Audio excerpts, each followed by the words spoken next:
98ஆம் வாய்ப்பாடு ரொம்ப எளிமையாக இப்போ கொண்டு வரோம். இதில் இருக்கிற 50களை கண்டுபிடிக்கணும். அப்போ 100க்கு 2, இதில் 1, 3 கழிச்சு அப்போ எவ்வளோ வரும்? 1 3 3 டேஷ் விட்டு எண்டிங் மட்டும் போட்டுடணும். 6 8 48. அப்போ இந்த டேஷ் மட்டும்தான் நம்ம கண்டுபிடிக்கணும். அப்போ 8ன்னு வரணும். மொத்த டோட்டல் எவ்வளோ வரணும்? 8.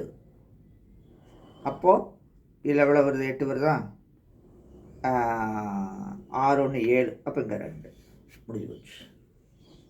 இவ்வளோதான். இது நம்ம மெத்தட். பழகி உங்களோட டவுட்டை நல்லா கேளுங்க.